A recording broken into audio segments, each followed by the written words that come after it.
The Pacers currently have the #1 offensive rating in the league, while the Thunder have the #1 defensive rating in the league. Oh, so this is a battle between offense and defense?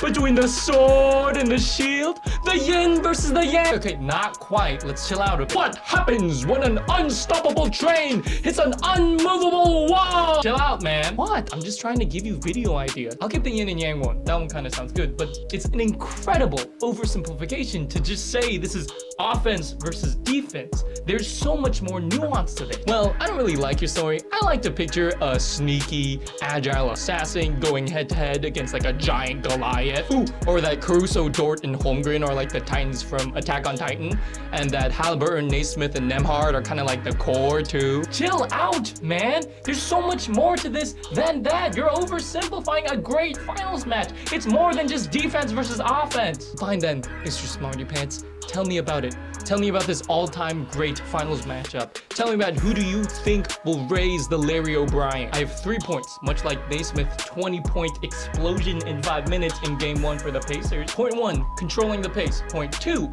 defensive lockdown. And point 3, player-by-player matchup. Those will decide who will win this finals matchup. The Pacers play with jet fuel. Indiana wants to track meet. If you're jogging back on defense, they've already scored. This team thrives in transition. We saw this from the Knicks in Game 1 with their hands on their knees in the 4th quarter. Ugh. What a comeback game that was. Indy thrives when you turn the ball over. They'll have the ball on the other side of the court before you can say overrated. That is, if you turn the ball over. Hey, what are you trying to say? The Thunder lead the league in the fewest turnovers per game. They know to protect the ball. If the Thunder can limit turnovers and force Indiana to play at the half court, they gain a huge edge. Why?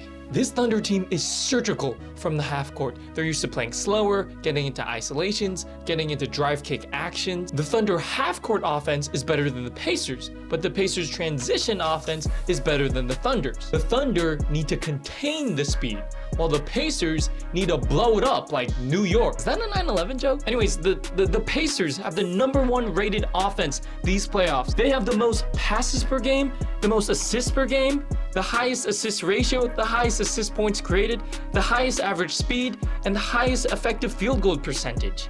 Are you kidding me? There is no way that the Thunder can defend this. About that. It would be incorrect for me to sit here and not acknowledge this Thunder defense. They will lock you up like you're Brittany Griner. The #1 defensive rating in the league, the highest steals per game, the highest opponent turnover percentage. They are the one team that has a bench deep enough to stand a chance against this Pacers offense. Lou Dort, Alex Caruso, Cason Wallace, Chet Holmgren, Isaiah Joe, all absolute dogs. They've said that about every single team that the Pacers have beat these playoffs. The Cleveland Cavaliers have a much better defense. Evan Mobley, Defensive Player of the Year. They're not gonna get past Giannis. The Knicks have a better defense. And then what happened? Remember the 2011 Mavs? Remember what Kevin Garnett once told us? Anything is possible. Speaking of the 2011 Mavs, do you remember who the coach was? I don't know. That was like 14 years ago. Rick Carlisle, who is currently the coach of the Pacers, so he would know a thing or two about being an underdog. What if the Pacers get magnet ball? They've been shooting 61% true shooting from the field. They're ranked first in effective field goal percentage. They're ranked first in catch and shoot percentage. They're ranked first in 3-point percentage. Did we not see the Naismith 20 points in 5 minutes? The Pacers magnet ball is insane. I don't care if it's the monsters from Space Jam, all right? The Thunder will lock it up. Their defense is elite. Fine, whatever. Let's go band for band. What happened in the regular season? Let's see if we can draw anything from that. Guys, this is real Harvey. Neither of the skits Harvey. This is like genuine, actual, real Harvey. If you're currently enjoying the video, please consider liking and subscribing. I've always wanted to pursue my dream of being a YouTuber. I've grown up fantasizing, and I'm finally taking the first steps of my life to kind of pursue this dream. Please subscribe. It's free. It doesn't cost anything. You can always change your mind later. Let's get back to the video. If I make the shot, you're gonna have to subscribe.